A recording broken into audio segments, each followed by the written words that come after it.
Saga Pulau Langit basically terdiri daripada 3 arc, Jaya, Skypiea dan flashback Jaya 400 tahun lepas serta 2 cover story, Gedatsu dan Enel. Okey, aku dah bahas cover story Gedatsu, Jaya dan Skypiea dalam part-part lepas. So let's end this shit in this part kalau sempat lah.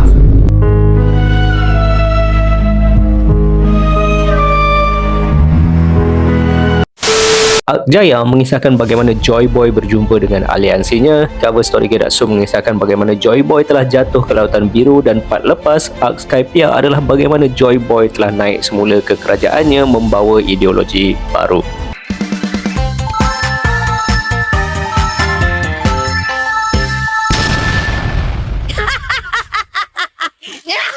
Okey, pertama sekali aku just nak clarify satu benda.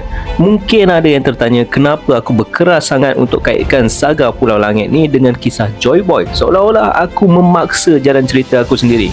Well, sabar Saidna, aku tak petik arc ni secara random geng.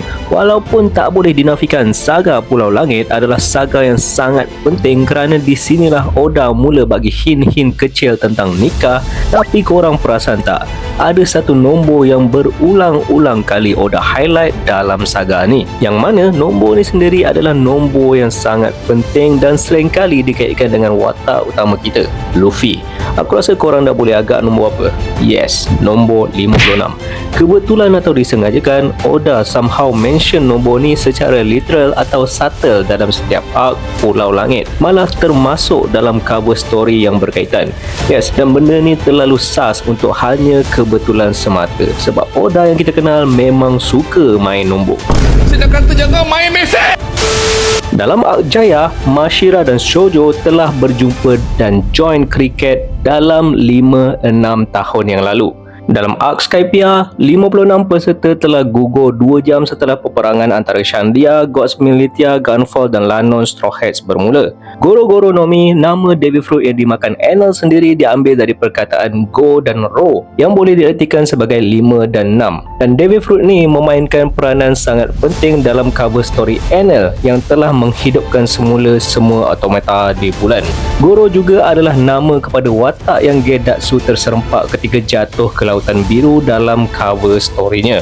Dalam arc Jaya 400 tahun lepas, Pulau Jaya telah diterbangkan ke langit melalui Knock Upstream 5 tahun selepas perpisahan mereka, dan Nolan telah cuba berlayar semula ke sana membawa raja kerajaannya setahun kemudian, which is 6 tahun selepas perpisahan mereka, sebelum mendapati sebahagian pulau tersebut telah hilang.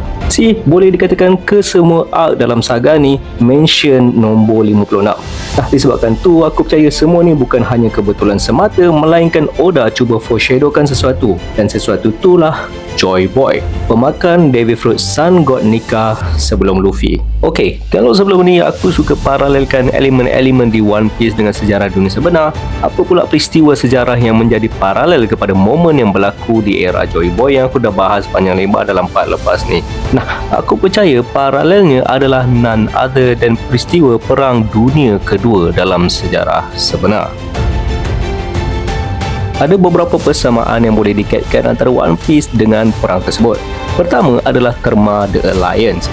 Kalau korang pernah belajar pasal peristiwa yang sangat bersejarah ni, Perang Dunia Kedua secara umumnya melibatkan pertembungan antara dua aliansi ketenteraan besar yang mana satu pihak digelar sebagai The Allied Power atau The Allies yang diterajui oleh Great Britain, Soviet Union, US, China dan France, manakala satu lagi adalah The Axis Power atau The Axis yang diterajui oleh Jerman, Jepun dan Itali.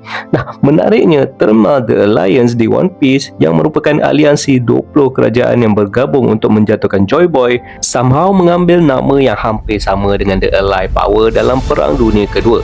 Even The Allied Power tu sendiri terdiri daripada negara Britain, US dan France, yang mana negara-negara ni adalah antara negara-negara yang berada di bawah pengaruh Rom yang aku pernah kaitkan sebagai bapa kepada tamadun barat, yang mana kalau korang follow mega teori ni adalah paralel kepada kepada world government itu sendiri.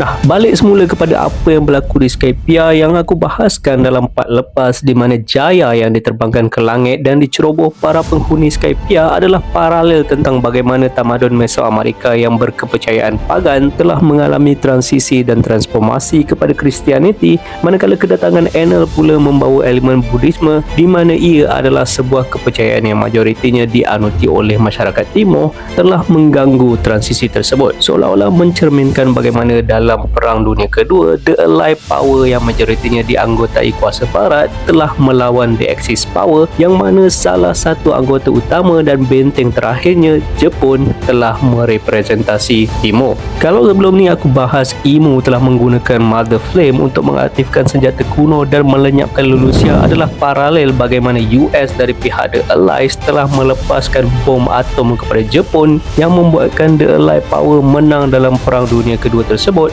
Nah, menariknya Skypia juga mempunyai jalan cerita yang hampir sama, di mana Enel telah melepaskan Raigo yang memusnahkan Pulau Skypia dalam hanya satu serangan. Malah Enel cuba menghancurkan Upper Yard dengan Raigo kedua yang bersaiz lebih besar, mirip sekali dengan apa yang berlaku ketika Perang Dunia Kedua.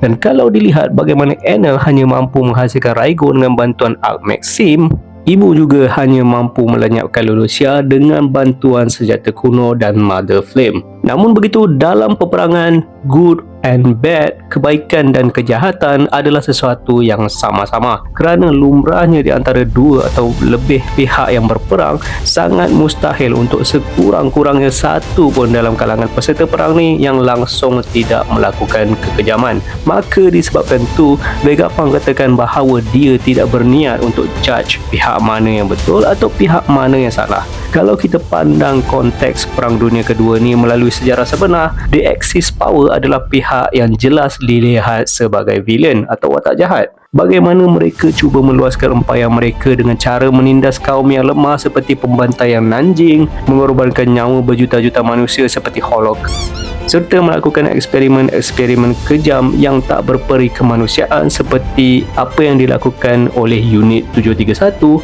Namun begitu, seperti kata Doflamingo, bagaimana aku highlight dalam beberapa part lepas bahawa Oda cuba menetengahkan naratif salah satu kisah rakyat favoritnya, Momotaro si budak Peach, yang mana pernah dijadikan sebagai propaganda untuk meromantisasikan kepahlawanan askar Jepun dan mengantagoniskan Barat.